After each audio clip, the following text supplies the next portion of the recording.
Привет, меня зовут Саша Акимов, и сегодня я расскажу вам про Pentax K5.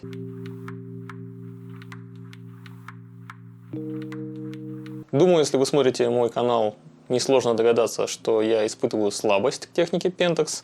Ну, это неспроста, потому что Pentax вообще всю дорогу делают какие-то инновационные, уникальные вещи, классные, с крутой эргономикой и также с офигенной картинкой. Ну, в принципе, у Pentax одна из лучших картинок по умолчанию, которая выходит из камеры.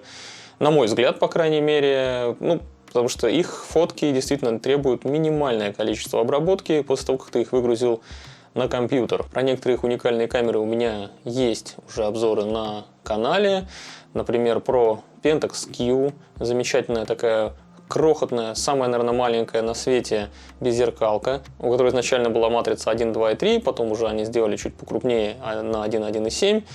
Ну, это действительно вроде звучит шуточно, но камера снимала при этом классно, и управлять ей было удобно. Также у меня на канале есть обзор на Pentax K01. Это беззеркалка, опять же, от Pentax, но при этом с зеркальным байонетом. То есть они просто сделали максимально странное решение, но при этом у нее довольно интересный дизайн от Марка Ньюсона, и, в принципе, хорошая картинка. По сути, это, кстати говоря, тот же K5, только в другом корпусе. Также есть у меня обзор и на уже ставшую легендарной Pentax MX1. Это очень крутой премиальный компакт в латунном корпусе с матрицей 1, 1,7. Ну и, конечно же, у меня есть обзор на Pentax K1 Mark II. Это наконец-таки полный кадр от Pentax, потому что долгое время на самом деле они делали только кропнутые камеры. И только в 2016 году Pentax K1 вышел первой версии. Я вот как раз делал на уже обновленную модификацию. Ну, там изменения достаточно минорные, но они относятся только в большей степени к качеству картинки и к качеству шумоподавления. Но сегодня мы как раз таки поговорим про их флагман 2010 года, флагманскую зеркальную камеру с APS-C сенсором. И, в общем-то, она такая вот является олицетворением, наверное, того, что Pentax из себя представляет. Вообще Pentax более известны всем любителям зеркалок именно тем, что они изобрели для них их излюбленный метод визирования через пентапризму. Они первыми внедрили, собственно, пентапризму в однообъективные зеркальные камеры малого формата, что сделало действительно визирование многократно удобнее и комфортнее для всех пользователей. Ну и после того, как в массы очень сильно продвинула Leica свои дальномерки, это стало, пожалуй, вторым таким следующим мощным эволюционным толчком в развитии фототехники. И я говорю только про массовый рынок, про то, как именно камеры становились ближе к обычному простому человеку. Это настолько было важно, что компания Asahi даже добавила, собственно, в название свое слово Pentax. И как бы я не орал на каждом углу, что зеркалки — это устаревшее говно для каких-то замшелых дедов, но все равно у меня большая часть камер, которые стоят позади меня сейчас на полках, это все-таки зеркальные камеры, реально подавляющее большинство сейчас это зеркалки там. Я, чтобы быть последовательным, пожалуй, все-таки буду постепенно от них избавляться, буду избавляться от этого старея. Ну вот сегодня мы как раз таки начнем с Pentax K5.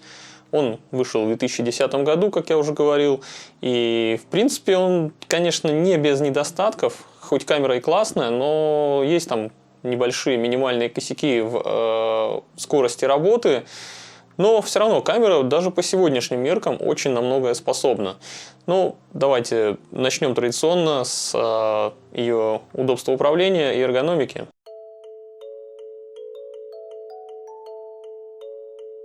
Камера очень компактная, даже несмотря на то, что это зеркалка. По своим габаритам, в общем и целом, она сравнима, ну, наверное, с топовой беззеркалкой какой-нибудь на микро 4/3. То есть, вот, допустим, Olympus OMD M1, по размерам они действительно соотносимы так. Ну, конечно, Pentax чуть-чуть крупнее, толще точнее, а в общем объеме, я думаю, примерно одинаковые. Но легкой ее, конечно, при этом не назовешь. Все-таки весит она 740 граммов. Ну, корпус у нее сделан из магниевого сплава и нержавеющей стали. Плюс она чрезвычайно хорошо защищена от проникновения пыли и влаги. Хват у камеры очень удобный.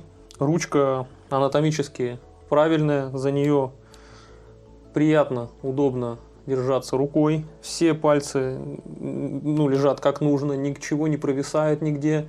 Все на своих местах. Также хотелось бы отметить, что все резинки, что сзади, что спереди, вообще во всех местах, где резинки вообще присутствуют, эти резиновые накладки, в идеальном состоянии и приятные на ощупь. Небольшие потертости все-таки имеются, где-нибудь вот здесь на гранях, вот тут, например. Ну и как вы можете понять, качество материалов и изготовления настолько высокое, что даже спустя 12 лет интенсивного использования камера выглядит превосходно. Просто все очень хорошо выглядит, как будто бы она, не знаю, на полке стояла, хотя у нее пробег там десятки тысяч кадров. Сверху тут, как обычно у зеркалок, имеется горб с пентапризмой. Над этим горбом, здесь вызываемая кнопочкой вспышка. Наличие вспышки вообще характерно для любительских камер, но я как бы не против того, что она есть и в такой профессиональной. Правда, ни разу ее не использовал. Слева у нас находятся два органа управления. Тут есть трехпозиционный рычажок. Он предназначен для выбора режима экспозамера. Я поставил по всему полю кадра. Также здесь имеется колесико выбора режимов. Оно имеет кнопку блокировки, хотя оно и так довольно тугое. Вряд ли оно случайно бы сдвинулось, даже если бы кнопки там не было. Но дополнительная безопасность не бывает лишней. Справа от горба пентапризмы у нас находится большой достаточно информационный экранчик. На нем выводится вся основная информация о съемке. Собственно, рычажок включения вокруг кнопки спуска. Это самое правильное место для него. На него же, кстати, повешен репетир диафрагмы. То есть, если ты камеру включил и хочешь посмотреть, как у тебя там с диафрагмой обстоят дела, вот так вот нажимаешь, приводишь его в самое крайнее положение, то есть отклоняешь максимально, и задействуется эта функция. Спереди и сзади у нас находятся колесики для регулировки настроек. Здесь в небольшом углублении, видите, как здесь идет корпус, такое небольшое углубление, находятся кнопки экспо-коррекции и ISO. Такое решение дополнительно защищает их от случайного нажатия. Например, если используешь камеру в толстых перчатках. Все-таки она отлично работает и в холодное время года. Заявлено, что до -10. Производители, как и обычно, деликатничают, как-то себя обезопашивают, скорее всего. К5 работает хорошо и в лютые морозы. Это практически неубиваемая камера. Справа у нас есть под резиновой заглушкой гнездо для подключения тросика спускового. Резиночка прям очень плотная. Также справа под очень плотненькой также крышечкой скрывается отсек для карты памяти. Правда, всего лишь одну карточку памяти можно вставить. К сожалению, в принципе, и пофиг. Слева под заглушкой, которая чуть ниже кнопки вызова вспышки, находится синхроконтакт. Еще чуть ниже находится кнопка RAW и FX. Ее, кстати, можно перепрограммировать при желании. Я ее особо и не нажимал. Тут можно эффект какие-то вызвать, еще что-то. Я просто снимаю в RAW, мне пофиг. И в самом низу находится трехпозиционный рычажок с выбором режима фокусировки. Под маленькой резиночкой тут находится микрофонный вход. Не знаю, зачем он нужен. Все-таки видео на эту камеру такое себе снимать. Довольно никудышное. Под этой мощной резиновой заглушкой, например, толстенная, здоровенная резина, качественная. Находятся порты HDMI и для подключения через USB, там сбрасывать фоточки. Сзади, слева, сверху находятся две самые бесполезные кнопки. Это просмотр отснятого материала и удаление. Справа находятся все самые важные кнопки, какие только могут нам понадобиться. Тут и протяжка, и баланс белого, и автофокус, и меню, и быстрое меню вызов через кнопку Info. То есть все самые главные кнопки находятся под правой рукой. Всегда можно вызвать одним нажатием практически любую функцию. Конечно, да, тут есть и быстрое меню, в котором можно также поковыряться. А обычное меню здесь традиционно достаточно страшненькое, с некрасивыми шрифтами. В него вряд ли придется часто заглядывать. Максимум впервые, наверное, когда только зайдешь туда настроить какие-то основные функции, под себя поднастроишь и больше в это меню никогда не заглянешь. Оптический видоискатель. Здесь, естественно, с хорошим увеличением и стопроцентным покрытием кадра. Здесь, естественно, как всегда у Pentax, используется отличная, прекрасная пентапризма, а не какое-нибудь пентазеркало дешманское. Ну и вся съемочная информация, естественно, тоже в экране отображается снизу. Дисплей сзади 3-дюймовый с разрешением 920 тысяч точек. Для 2010 года это все топовые показатели, да в принципе и сейчас приличные. Снизу у нас под хорошо защищенной от влаги крышечкой с таким вот механизмом открывания находится батарейка. Такая же батарейка, как и почти во всех остальных пентаксах. У нее объем 1860 мАч, и мне ее где-то на 1000 кадров хватает. Но если вам этого мало, есть возможность подключить и батарейный блок. Вот такой вот.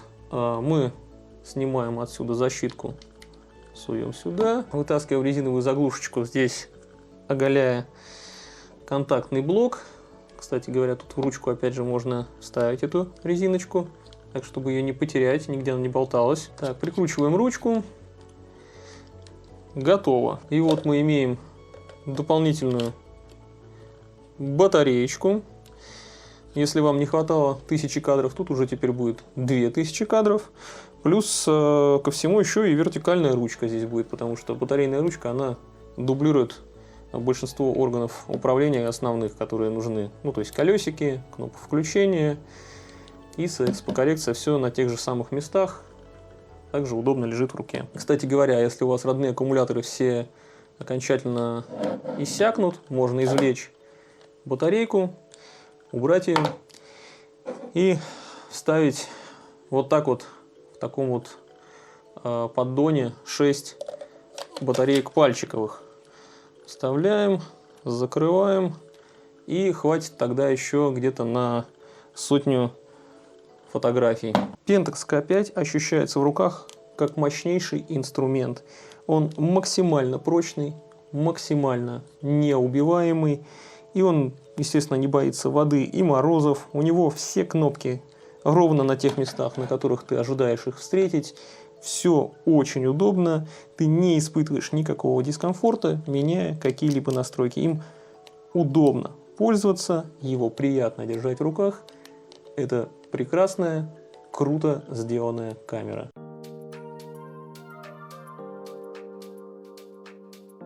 После всех моих многочисленных похвал по части удобства управления, пожалуй, стоит закинуть и ложечку дегтя сразу же. Автофокус в камере крайне не выдающийся, он бывает и неточным, бывает и нерасторопным. Он, на самом деле так себе, что по сегодняшним меркам, что даже по меркам 2010 года. Но я больших проблем с ним, в принципе, не испытывал. Я или снимал на кит 1855, на постоянно закрытой диафрагме до f8, f10, или же снимал на какие-то лимы, опять же, на прикрытой в основном диафрагме какую-нибудь стрит-фотографию. Поэтому, то есть там было незначительно. Если он чуть-чуть даже промахивался, этот автофокус, то это было не критично и незаметно, потому что глубина резко изображаемого пространства была довольно большой, и промахнуться было практически невозможно. Но если вы фанат там какой-то невероятной открытой дырки, то тут придется, конечно, делать дубли, как, например, вот при съемке портретов. Матрица тут установлена на 16 мегапикселов, она выдает довольно резкие детализированные снимки, хотя все-таки антиалиасинг фильтр на ней до сих пор еще установлен. Убрали сглаживающий фильтр только уже в версии K5 2S.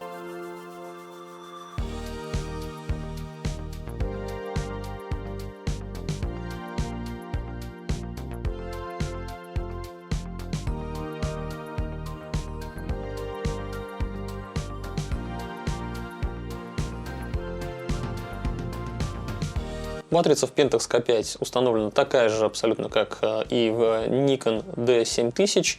Это матрица производства Sony. Цвет выдает 14-битный.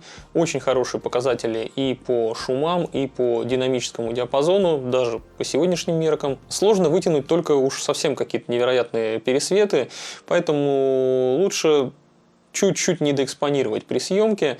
Тени тянутся достаточно безболезненно у камеры.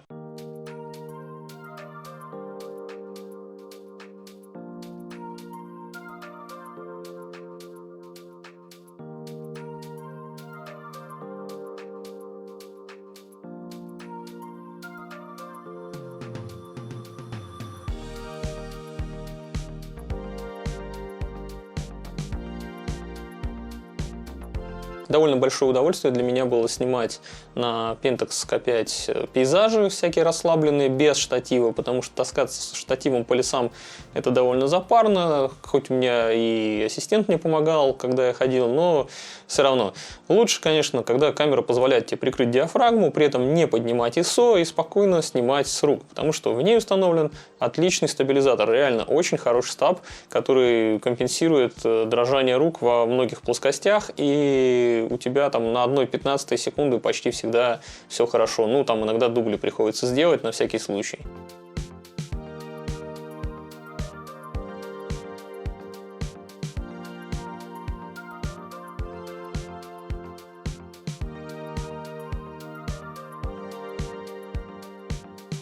В принципе, и в ночное время камера не ударяет в грязь лицом, можно ISO приподнимать. Например, до 1600 ISO картинка очень чистая, даже, наверное, до 2000 ISO тоже вполне все неплохо. Дальше, да, она уже становится довольно шершавой, мне не нравится, там 3200 уже такое себе, но оно для многих окажется еще терпимым, мне, честно говоря, уже это предел для нее. 1600 на ней вполне терпимо, вообще хорошо выглядит.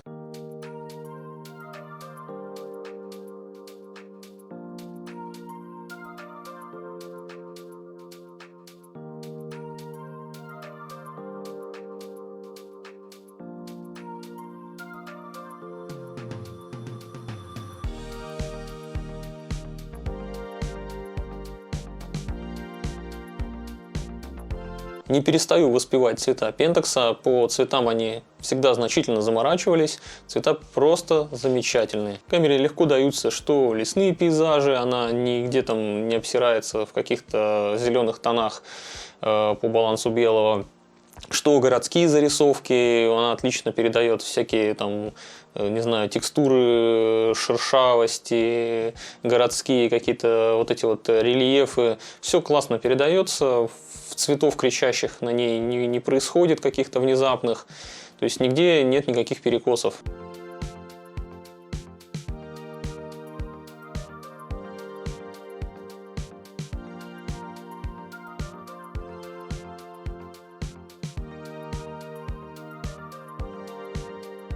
Да и при съемке портретиков скин-тона остаются достаточно приятными в любых обстоятельствах, каких я бы не снимал.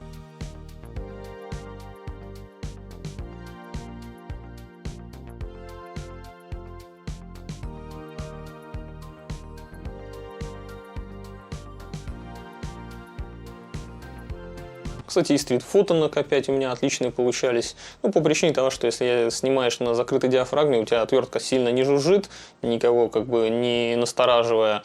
При этом у камеры очень тихий затвор, он прям настолько мягко срабатывает, ну, даже многим современным беззеркалкам это не снилось, потому что у многих беззеркалок затвор шлепает так громко, что просто кошмар. На тех же Соньках или там на уже ныне почивших Самсунгах затвор просто херачил, как я не знаю что.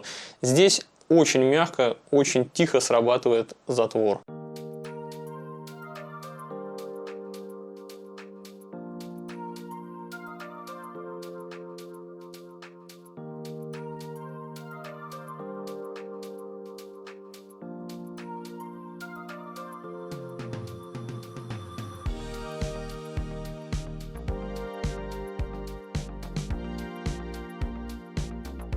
Но все же у камеры есть еще один недостаток, помимо не слишком идеального автофокуса, это ее быстродействие. У нее есть проблемы с скоростью работы. Ну, я не говорю о том, что она там как-то медленно включается или еще каких-то лагах. Нет, такого, конечно, нет. Включается она мгновенно, лага затвора никакого нет. Все снимки сразу же у тебя получаются, все классно. То есть включил и понеслась мгновенно, супер быстро. К этому вопросов 0. Я же говорю о другом. Она очень хреново работает в Live View, например. То есть у нее прям видно как она подтормаживает и маленькое количество FPS, и фокусируется в контрастном автофокусом она довольно хреново. Плюс она записывает файлы довольно медленно на карточку. То есть, если ты сделал там какую-то небольшую серию, там штук 5 кадров подряд, то у тебя прям она бесполезной становится на какое-то время, ты не можешь ни черта делать, ну, кроме снимать. Настройки ты поменять не сможешь, потому что она, типа, я пишу, я занята, извини. Процессор, который установлен в камере, просто пытается сделать много всего и сразу, одновременно, и он, видимо, не настолько мощный, чтобы со всем этим справиться, и он просто не вывозит.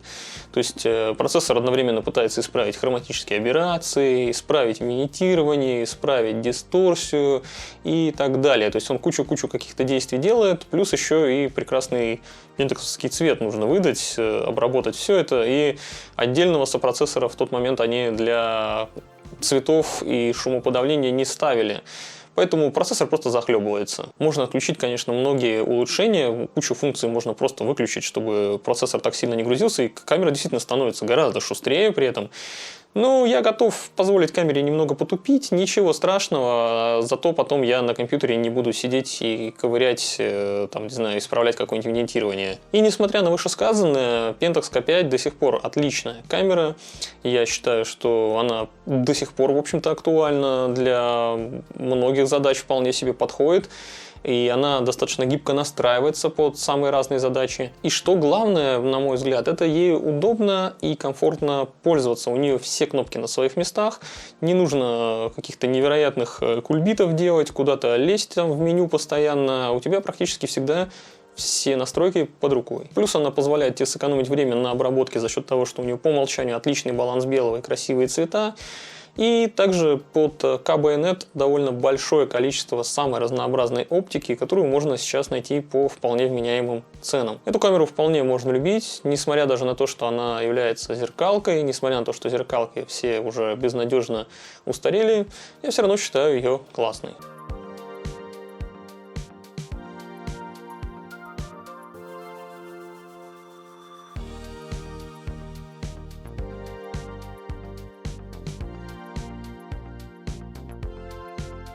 Но на сегодняшний момент Ricoh Pentax, похоже, избрали стратегию, похожую на ту, которая придерживается уже довольно много лет Leica. Они делают высококачественный штучный товар для истинных ценителей. Что дальномерки, которые делает Leica до сих пор, массовому потребителю вообще нахер не сдались, что и зеркалки скоро будут никому нахрен не нужны.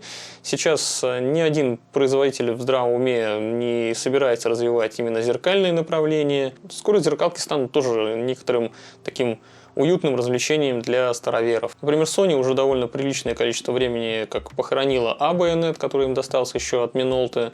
Зеркальный, естественно, был Bayonet. Они там что-то мудились с полупрозрачными зеркалами, но забили на него болт, потому что у них есть вполне успешный E-Bayonet. Зачем развивать кучу разных байонетов с разными стеклами, если можно сконцентрироваться на одном, это экономически просто выгоднее. Canon под EF Bayonet уже давненько тоже ничего не выпускал, они сейчас активно развивают RF Bayonet. Разве что Nikon не так давно выдавил из себя D780.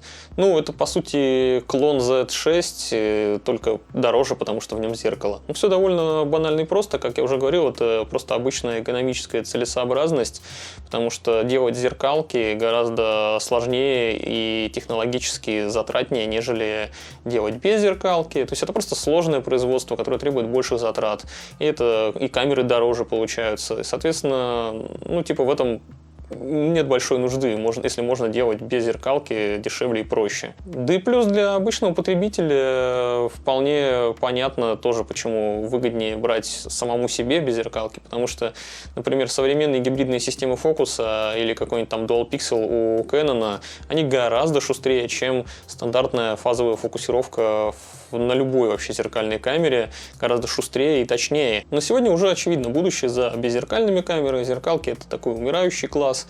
Ну, пока еще для многих людей актуальный, но уже все, его дни сочтены. И если Pentax продолжит выпускать зеркальные камеры в тот момент, когда все остальные производители, соответственно, вообще зеркалки перестанут выпускать, то он, по идее, должен неплохо начать себя чувствовать. Возможно, даже заиметь несколько больший какой-то процент рынка. И пусть этот процент рынка, конечно, будет не очень-то велик, но все же у компании Pentax найдутся всегда преданные поклонники этого бренда, которые готовы будут заплатить несколько больше, чем за какую-нибудь уже ставшую стандартом беззеркалку от другого производителя. Да, даже уже сейчас, например, серия Ricoh GR от Ricoh, она не является такой уж камерой прям для всех, она крутая, одна из лучших вообще камер на свете существующих, но не всем дано это понять. Такая же история, в общем-то, и с зеркалками Pentax. Тоже не каждый способен оценить их в полной мере, потому что, глядя на какие-то технические характеристики или там просто абстрактно о них думая, ты не понимаешь, насколько они крутые, а когда ты их начинаешь использовать, ты фактически становишься как сектант, ты вникаешь в их суть и начинаешь получать просто удовольствие. И вот это вот желание выделиться на фоне остальных, быть не таким, как все, его тоже можно использовать в маркетинговых целях, потому что многие люди хотят прикоснуться к чему-то интересному, необычному или прекрасному, и какому-то нестандартному решению. И вот как раз-таки Leica, например, этим пользуется. Leica продвигает себя как такая штучная вещь для ценителей, для эстетов, для там, особенных людей. И вот, я думаю, Pentax не ошиблись бы, если бы начали развиваться тоже в этой области. Главное, чтобы цены до таких космических показателей, как у Leica, не возрастали. Ну, я надеюсь, вам было интересно послушать мое мнение на этот счет. Ну, так что делитесь также в комментариях своими мыслями, что вы об этом думаете. Ну и не забудьте подписаться, поставить лайк. Ну и пока.